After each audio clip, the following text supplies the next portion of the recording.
पूज्य संतों के साथ इस समागम में भी हमें जुड़ा है और इस पूरे आयोजन का आमंत्रण भी पूज्य महाराज जी की तरफ से है।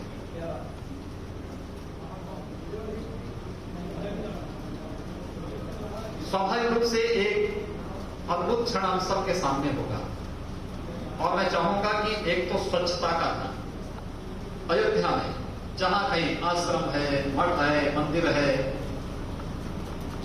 गली है, मोहल्ला है, नाली है, सड़क है, खरपतवार भी नहीं रहेगा, गंदगी भी नहीं रहेगी, स्वच्छता का अभियान पूरे अभियान के साथ हमें चलाना है। जनप्रतिनिधि हमारे हैं, माननीय सांसद जी हैं, माननीय विधायकगण हैं, महापौर जी हैं, पार्षदगण होंगे, प्रशासन है। स्वच्छता का विशेष अभियान कल से प्रारंभ कर दे और 3 अगस्त तक पूरी अयोध्या में यह अभियान हमारा इस रूप में चले कि हर एक को लगना चाहिए कि जैसे दीपावली के पहले हम स्वच्छता का अभियान चलाते हैं, साफ सफाई का अभियान चलाते हैं, ये हम सब के लिए। देखिए मैंने कहा ना, हम सब सबसे भाग्यशाली पीढ़ी है। बलिदान अनगिनत थे, लाखों लोगों ने बलिदान दिया, लेकिन शुभ मुहूर्त देखने का सौभाग्य हम सबको प्राप्त हो रहा है। इससे बड़ा सौभाग्य क्या हो सकता है किसी का? और ये सौभाग्य अगर हमें प्राप्त हो रहा है तो हम सब इस अवसर पर स्वच्छता के इस अभियान को विशेष रूप से देखें, पूरे अभियान के साथ हम इसको जोड़ें। जहां थोड़ा काई हो वहां चूना की पुताई हो जाए, जनप्रतिनिधि करेंगे, प्रशासन भी करेगा, हमारे पूज्य संतगण भी अपने मठ मंदिरों में पुताई की व्यवस्था ठीक ठाक करा दे। मैं भी कार्यशाला देख करके आया था, माननीय चंपत जी ने, और यहाँ पर सभी आपने देखा होगा जितने पत्थर 1990 से तरासे जा रहे थे उन सब की भी पुताई कंगाई का काम बहुत अच्छे ढंग से संपन्न हो रहा है। दिखना चाहिए कोई अच्छा कार्य हो रहा है। 100 मुहूर्त के लिए हम सब एकत्र हो रहे हैं। ये तैयारी इस रूप में और प्रयास होना चाहिए कि 4 की रात्रि को भी और 5 की रात्रि को भी हर मठ, हर मंदिर, हर घर में दीपोत्सव का कार्यक्रम, भव्य दीपोत्सव का कार्यक्रम, दीप जलाएं। कम से कम हम 5 दीप जलाने की व्यवस्था तो कर ही सकते हैं अपने मठ में, मंदिर में। व्यापक कार्यक्रम। अयोध्या का आयोजन ही, दीपावली का आयोजन ही जुड़ा हुआ है अयोध्या से। अयोध्या के बगैर दीपावली की कल्पना भी नहीं की जा सकती। और इसीलिए जब 3 वर्ष पहले प्रदेश में भारतीय जनता पार्टी नेतृत्व की सरकार बनी थी तो आदरणीय प्रधानमंत्री जी के मार्गदर्शन और उनकी प्रेरणा से हम लोगों ने दीपोत्सव के इस कार्यक्रम को अयोध्या के साथ जोड़ा। ये आयोजन उसी रूप में आगे बढ़ रहा है और हमें इसको अपने साथ जोड़ना है। दीपावली कहीं भी मनाएं, अयोध्या नाम उसके साथ जुड़ जाए, अयोध्या नाम उसके साथ जुड़ जाए। कौन क्या कर रहा है इसमें बहुत ज्यादा परवाह नहीं करना, किसी का खंडन मंडन में विश्वास नहीं करना, कुछ नहीं। ये हमारा कार्य जो हमें आगे बढ़ना है, एक सकारात्मक सोच के साथ हमें आगे बढ़ना है और उस कार्यक्रम के माध्यम से देश और दुनिया के सामने अयोध्या को उस रूप में प्रस्तुत कर देना है जिसकी हकदार अयोध्या थी। मंदिर निर्माण के इस शुभ मुहूर्त के लिए जो सौभाग्य हम सबको प्राप्त हो रहा है, मैं सचमुच इस बात के लिए अपने आप को सौभाग्यशाली मानता हूं कि किस आयोजन में हम सबको सहभागी बनने का अवसर प्राप्त हो रहा है। पूज्य महाराज जी का आशीर्वाद इस पूरे कार्यक्रम में प्राप्त हो रहा है। श्री राम जन्मभूमि तीर्थ क्षेत्र के अध्यक्ष पूज्य महाराज जी हैं। अभी परसों अयोध्या में पूज्य महाराज जी की, पूज्य महंत परमहंस रामचंद्र दास जी महाराज की पुण्यतिथि भी मनाई गई। क्योंकि कार्यक्रम में हम सब जानते थे कि कोरोना के कारण कोई बड़ा कार्यक्रम नहीं होना है, इसलिए मैं स्वयं भी उस कार्यक्रम में नहीं सहभागी बन पाया। लेकिन पूज्य महाराज जी की आत्मा को असीम शांति प्राप्त हो रही है कि जीवन का जो निश्चय था वो पूरा हुआ है। मेरे स्वयं के पूज्य गुरुदेव को उनको जब अंतिम समय में लोग पूछते थे, मुझे याद है जब वो वेदांता में भर्ती थे और सदैव अशोक सिंघल जी उन्हें देखने के लिए गए, तो अंतिम शब्द उनके अशोक जी के लिए ये थे कि क्या अशोक जी मंदिर बनेगा? तो अशोक जी ने भी कहा कि महाराज जी आप चिंता मत करिए, मंदिर जरूर बनेगा, आप स्वस्थ हो जाइए। ये अंतिम वाणी थी उनकी। अपने सुग्रीव किलाधीश पूज्य महाराज जी, अनगिनत पूज्य संतों की एक लंबी परंपरा है जिन्होंने अपना पूरा जीवन केवल और केवल राम जन्मभूमि के लिए, और देश का कौन सा ऐसा कोना है, कौन से ऐसी जाति, कौन सा ऐसा पंथ और संप्रदाय है जिसने राम जन्मभूमि के लिए बढ़ चढ़ करके भाग लेकर के इस अभियान को सफल बनाने में अपना योगदान न दिया। योग्य नेतृत्व होता है, सजोने के लिए एक दक्ष योजक होते हैं, टीम होती है, तो कार्य की सिद्धि होती है, सफलता भी प्राप्त होती है। और संयोजन के लिए विश्व हिंदू परिषद था, नेतृत्व देने के लिए राष्ट्रीय स्वयंसेवक संघ था, मार्गदर्शन के लिए पूज्य संत थे, और राजनीतिक क्षेत्र में भी जब इस प्रकार का नेतृत्व आ जाता है तो वह साधना सिद्धि में बदल जाती है, और उस सिद्धि के रूप में प्रदान करने के लिए मोदी जी हम सबके सामने 2014 में आए, तो आज शुभ मुहूर्त हम सबको देखने को प्राप्त हुआ है।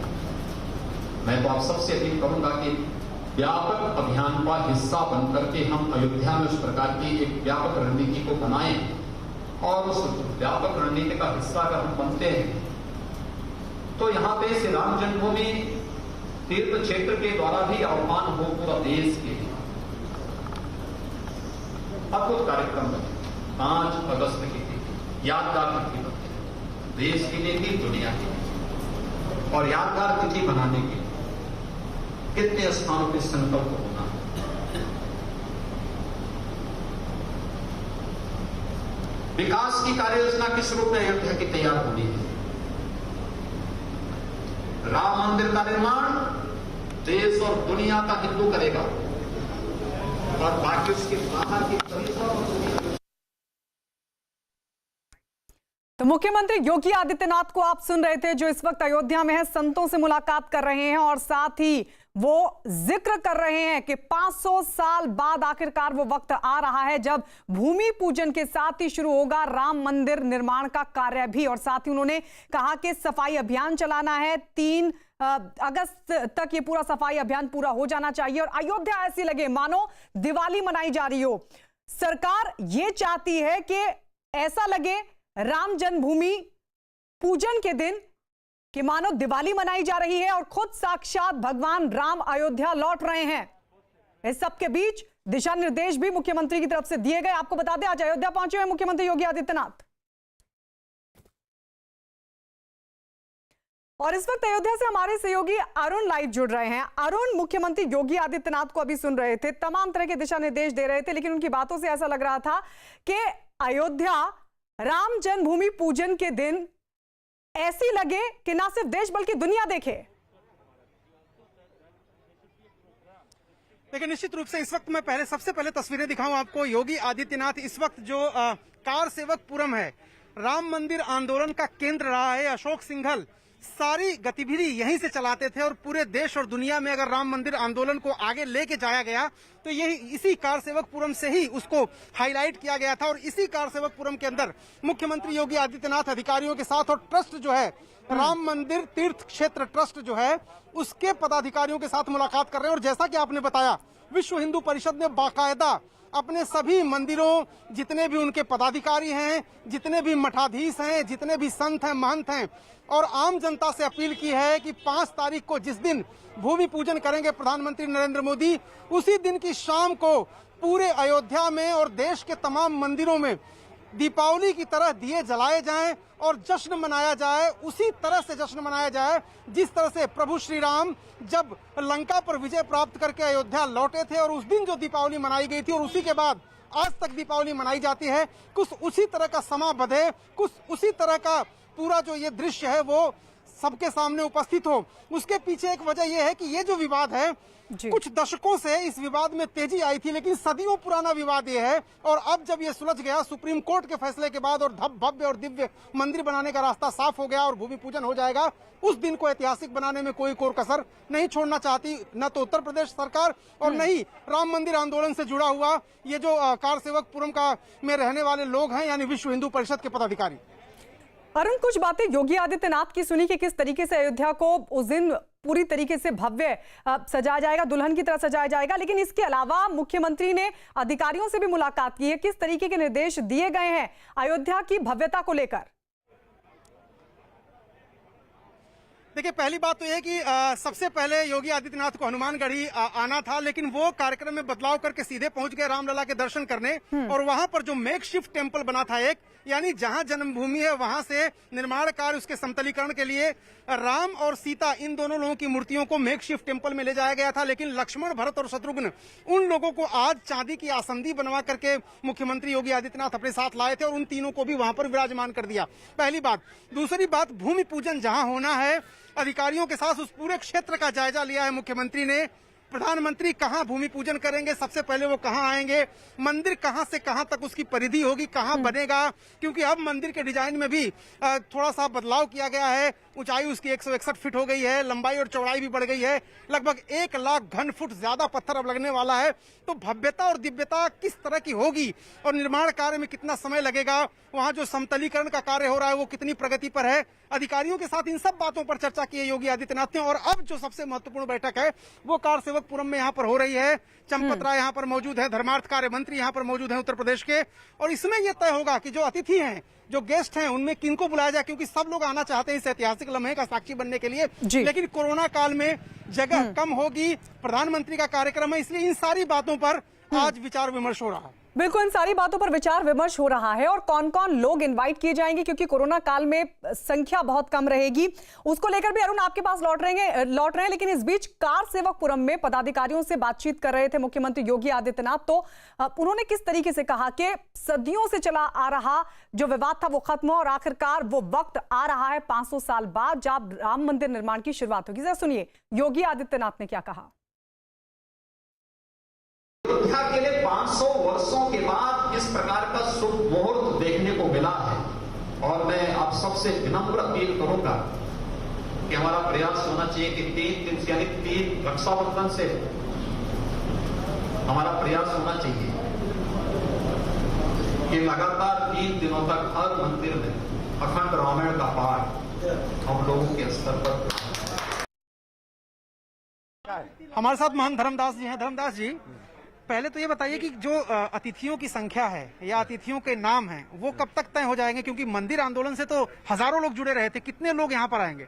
अब हम तो भैया इस विषय के जो हम ना उसमें ट्रस्ट में निर्णय करने वाले हैं, यहाँ के डीएम जाने, मुख्यमंत्री जाने और ट्रस्ट वाले जाने, कितना आदमी बुलाते हैं, कितना आदमी, ये हमारा कोई विषय नहीं है। जो क्यों बुलाएंगे वो जाए, जो नहीं बुलाते हैं अपने बैठ के घर में। आपसे बातचीत हुई किससे? आपको जाने के लिए। किससे? आप जाएंगे भूमि पूजन में? देखिए, हमको भूमि पूजन में भूमि पूजन के अलग न्योता होता है, वो आएगा तो देखा जाएगा, जाया जाएगा। हाँ, रामलला हमार है, बाबा अभिराम दास जी के द्वारा रखे हुए हैं। 1990-92 में जब ढांचा गिरा उसके ऊपर उस पर मूर्ति को मैं प्रतिष्ठा किया, तो ये हमसे बड़ा खुशी क्या हुआ कि मंदिर सबके भगवान के बन रहा। तो ये हनुमानगढ़ी महंत को आप सुन रहे थे। अरुण हमारे साथ लगातार बने हुए हैं। अरुण, लेकिन मोटे तौर पर क्या पता चल पाया है कि कुल कितने मेहमान होंगे और किस तरीके की ये पूरी फहरिस्त होगी जिनको इनवाइट किया जाएगा उस दिन के लिए? देखिए, एक बात तो एकदम स्पष्ट है कि कार सेवक पुरम में बार बार कह रहा हूं कि पूरे राम मंदिर आंदोलन का केंद्र यही था और यहीं से अशोक सिंघल ने पूरे इस आंदोलन को पूरे दुनिया में फैलाया था। तो यहां से जो लोग जुड़े रहे हैं, जो लोग ट्रस्ट से जुड़े हैं आज और जो लोग मंदिर आंदोलन से जुड़े रहे हैं, उनको बुलाना जरूरी है। ये बात ट्रस्ट ने पहले ही साफ कर दिया है। वो लोग जरूर आएंगे, क्योंकि राम मंदिर आंदोलन को लेकर आपने देखा कितनी बार लाठियां खाई, लोगों ने गोलियां खाई यहाँ पर। तो उनके बलिदान, उनकी शहादत को देखते हुए उन लोगों के सेंटिमेंट का ख्याल रखते हुए, उसका सम्मान करते हुए ट्रस्ट की तरफ से कहा गया कि जो लोग जुड़े हुए थे इस आंदोलन से उनको बुलाया जाएगा। सिर्फ संख्या की दिक्कत है, क्योंकि प्रधानमंत्री का कार्यक्रम, एक तो अयोध्या की सुरक्षा वैसे ही बहुत चाक चौबंद रहती है और प्रधानमंत्री मुख्यमंत्री रहेंगे, तो उस बीच गेस्ट कितने हों, अतिथि कितने हों, बस इसी पर विवाद है। विवाद इसलिए है क्योंकि हर कोई चाहता है कि वो उस ऐतिहासिक पल का साक्षी बने। जैसा खुद योगी आदित्यनाथ ने कहा कि सदियों के विवाद के बाद जब ये राम जन्मभूमि की जमीन मुक्त हुई है, अदालत के फैसले से ही सही। बिल्कुल अरुण, लौटते रहेंगे आपके पास अपडेट के लिए। तो मुख्यमंत्री योगी आदित्यनाथ फिलहाल कार सेवकपुरम में है, जहां से पूरा आंदोलन चला था, और अब आखिरकार वो वक्त आ गया है 5 अगस्त को जब राम जन्मभूमि पूजन होगा। लेकिन उसकी तैयारियों को लेकर मुख्यमंत्री योगी आदित्यनाथ फिलहाल ट्रस्ट के जो पदाधिकारी हैं उनके साथ बैठक कर रहे हैं। अधिकारियों के साथ भी उन्होंने बातचीत की, मुलाकात की और जरूरी दिशा निर्देश दिए।